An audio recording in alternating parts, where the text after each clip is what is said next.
सत श्री अकाल, हेलो, हाय, वड़कम, आदावर्स है। मैं प्रेरणा या शालिनी, कुछ भी कह सकते हैं। आज फिर आप लोगों के बीच आई हूँ एक बहुत खूबसूरत सी कविता के साथ। स्टोरीज़ के लिए मेरे यूट्यूब चैनल रूहानी बातें विद प्रेरणा पर जाइए और पोएम्स मैं यहाँ पर आप लोगों के लिए लेके आती हूँ, कहानियाँ मैं अपने चैनल पे डालती हूँ। तो आज जो मैं एक कविता लेके आई हूँ, ये मैं हर बच्चे को डेडिकेट करना चाहती हूँ जो अपनी मदर से बहुत ज़्यादा प्यार करते हैं, और हर माँ को डेडिकेट करना चाहती हूँ। ये मुझे मेरी एक दीदी ने भेजी है, लेकिन राइटर का नाम इसमें नहीं है। तो जिसने भी ये लिखी है उनको मेरी बहुत सारा रिस्पेक्ट। तो स्टार्ट करते हैं। इसका नाम है माँ की वो रसोई। मेरी माँ की वो रसोई जिसको हम किचन नहीं चौका कहते थे। मेरी माँ की वो रसोई जिसको हम किचन नहीं चौका कहते थे। माँ बनाती थी खाना और हम उसके आसपास रहते थे। माँ बनाती थी खाना और हम उसके आसपास रहते थे। माँ ने उस 4/4 के कोने को बड़े सलीके से सजाया था। माँ ने उस 4/4 के कोने को बड़े सलीके से सजाया था। कुछ पत्थर और कुछ तख्ते जुगाड़ कर एक मॉड्यूलर किचन बनाया था। कुछ पत्थर और कुछ तख्ते जुगाड़ कर एक मॉड्यूलर किचन बनाया था। माँ की उस रसोई में खाने के साथ प्यार भी पकता था। माँ की उस रसोई में खाने के साथ प्यार भी पकता था। कोई नहीं जाता था दर से खाली, कोई नहीं जाता था दर से खाली। वो चूल्हा सबका पेट भरता था, वो चूल्हा सबका पेट भरता था। माँ कभी भी बिन नहाए रसोई में नहीं जाती थी। माँ कभी भी बिन नहाए रसोई में नहीं जाती थी। कितनी भी सर्दी हो गहरी, कितनी भी सर्दी हो गहरी, माँ सबसे पहले उठ जाती थी। जो भी पकता था रसोई में, माँ भगवान को भोग लगाती थी। जो भी पकता था रसोई में, माँ भगवान को भोग लगाती थी। फिर कहीं जाकर हमारी बारी आती थी। फिर कहीं जाकर हमारी बारी आती थी। उस सादे खाने में प्रसाद सा स्वाद होता था। उस सादे खाने में प्रसाद सा स्वाद होता था। पकता था जो भी, बहुत ज़्यादा उसमें प्यार होता था। उस सादे खाने में प्रसाद सा स्वाद होता था। पकता था जो भी, बहुत ज़्यादा उसमें प्यार होता था। पहली रोटी गाय की, पहली रोटी गाय की दूसरे कुत्ते के नाम की बनती थी। पहली रोटी गाय की दूसरी कुत्ते के नाम की बनती थी। कहीं कोई औचक आ जाए द्वारे, कहीं कोई औचक आ जाए द्वारे, ये सोच कुछ रोटियां बेनाम भी पकती थी। कोई औचक आ जाए मीन्स कोई अनजान, कोई अचानक से आ जाए, कोई सडनली कोई गेस्ट आ जाए, कुछ आ जाए, तो इसलिए एक्स्ट्रा रोटियां बनाते थे। कहीं कोई औचक आ जाए द्वारे, ये सोच कुछ रोटियां बेनाम भी पकती थी। रसोई के उस चंद डिब्बों और थैलों में, रसोई के कुछ चंद डिब्बों और थैलों में ना जाने कितनी जगह होती थी, ना जाने कितनी जगह होती थी। भरे रहते थे सारे डब्बे, चाहे कोई भी मंदी होती थी। भरे रहते थे सारे डब्बे, चाहे कोई भी मंदी होती थी। कुछ डिब्बे चौके के, कुछ डिब्बे चौके के मेहमानों के आने पर ही खुलते थे। मीन्स संभाल के रखे रहते थे, हम लोगों को नहीं मिलते थे। कोई स्पेशल गेस्ट आएगा उसके लिए होता था। कुछ डिब्बे चौके के मेहमानों के आने पर ही खुलते थे, और हम सारे के सारे रोज़ उन डिब्बों के इर्द गिर्द ही मिलते थे। और हम सारे के सारे रोज़ उन डिब्बों के इर्द गिर्द ही मिलते थे। हर त्योहार करता था इंतज़ार, हर त्योहार करता था इंतज़ार। हर बात कुछ खास होती थी। हर त्योहार करता था इंतज़ार, हर बात कुछ खास होती थी।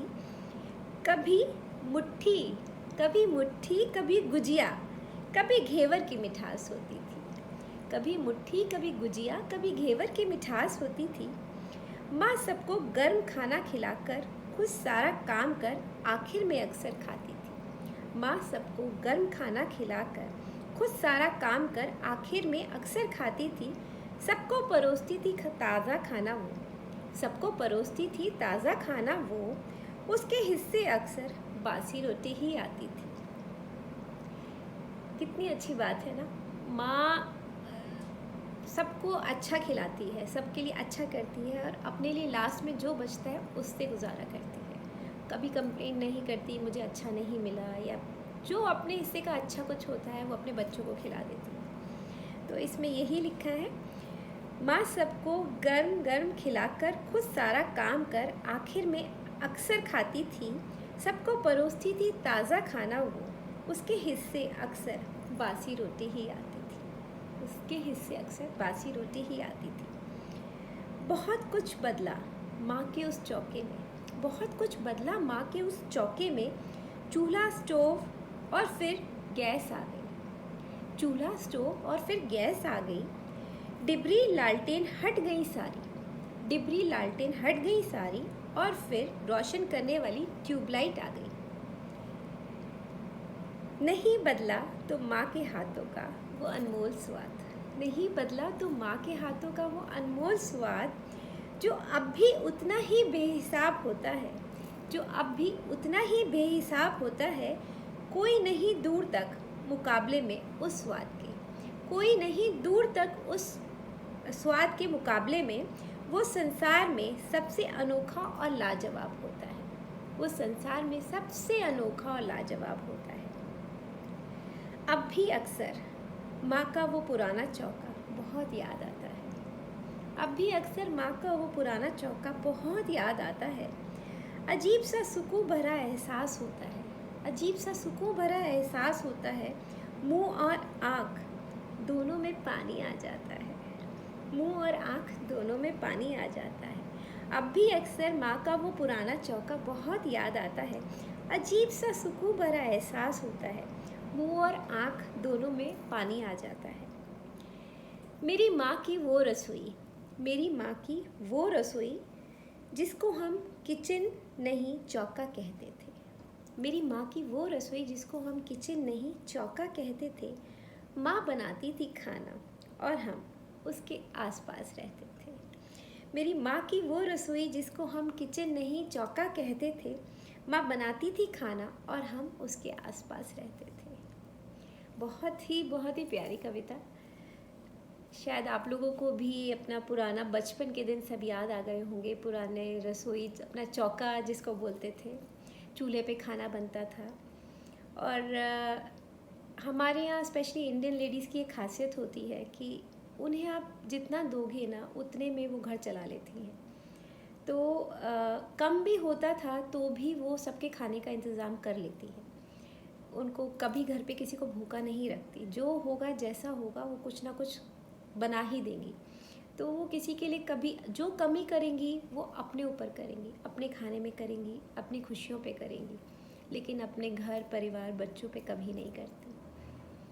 और माँ से बोलते ना, ज़मीन पे भगवान का रूप होती है माँ, तो वो अपना सब कुछ न्यौछावर कर देती है बच्चों के ऊपर, अपना पूरा जीवन, अपनी हर चीज़, अपनी खुशियाँ।